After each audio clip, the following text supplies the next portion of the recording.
Selamlar arkadaşlar, Bodrum'a geldim. Zetaş kamp alanında çadırımı kurdum.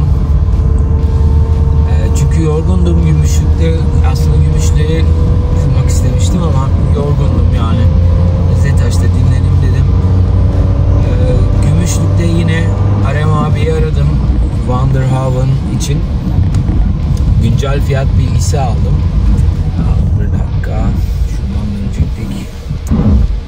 Şöyle hafif bir dönsek sıkıntı yapmasın değil mi? Evet, şöyle tamam, yakalamışız.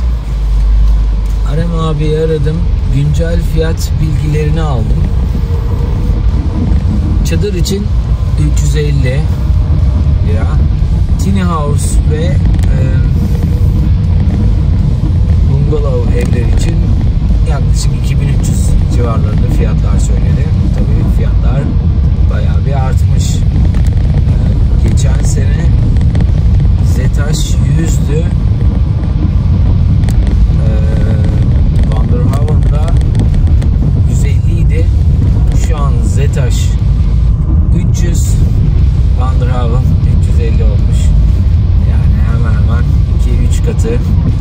Zetaş'ta 3 katı bir fiyat var. Yani diyebilirsiniz, o kadar para verdikten sonra otelde de kalınır ama yok arkadaşlar, 300 liraya otel bulmak zor, yani imkansız gibi bir şey. Ne yaptım? Denize girdim. Ondan sonra zaten çok yorgundum, yani serinlemek için denize girdim ve hemen yemek yiyip uyudum.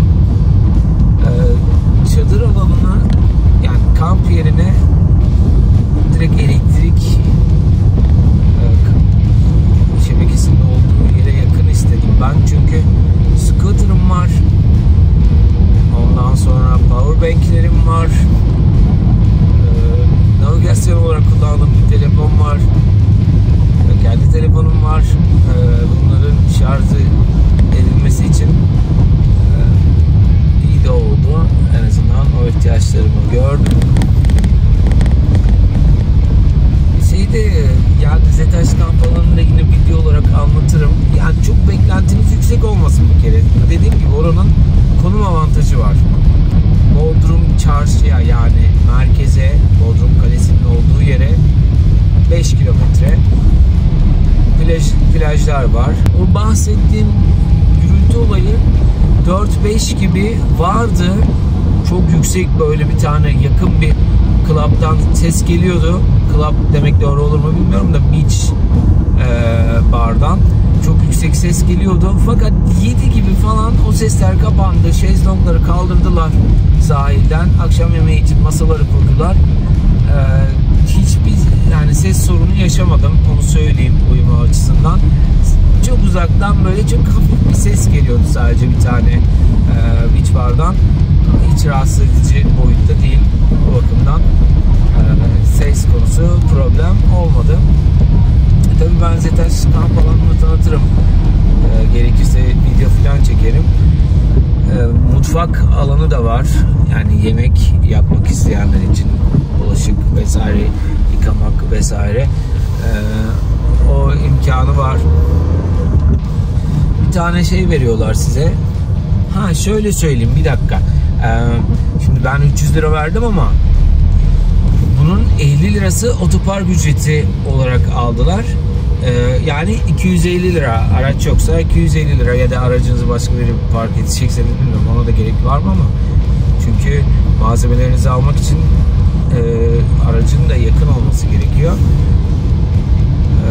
Yani 300 liraya kamp alanında kalabilirsiniz. Oldukça güler yüzlü, çok böyle yardımsever bir işletmecimiz var.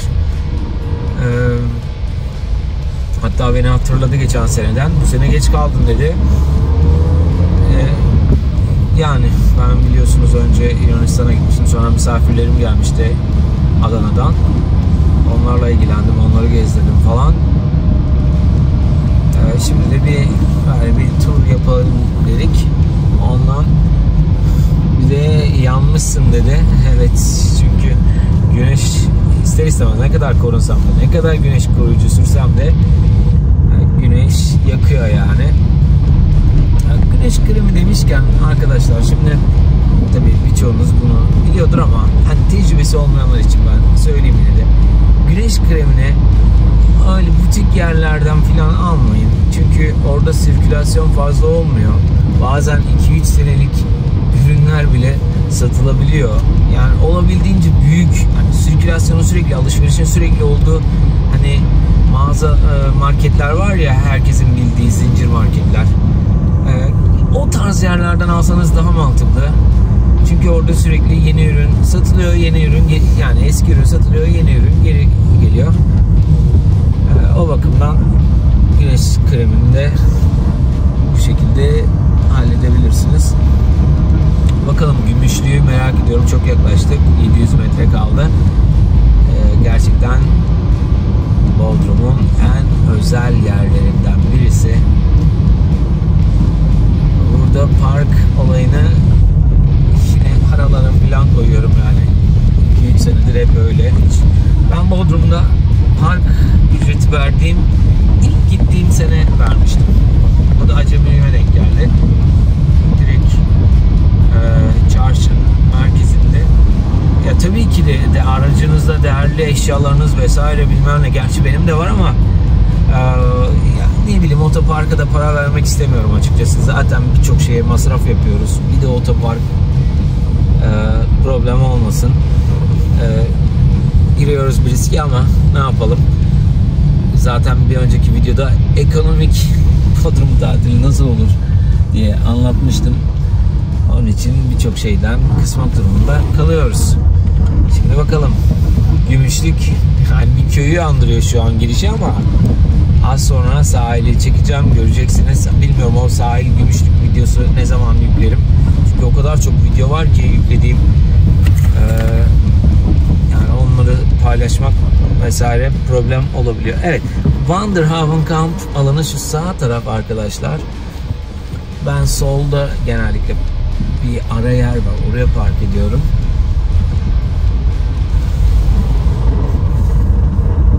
Evet, bakın Gümüşlük plajı diyor. Çayıraltı Halk plajı diyor. Evet, ben burada videoyu sonlandırayım. Şöyle gölge bir yerde bulursam ne mutlu. Görüşmek üzere yine.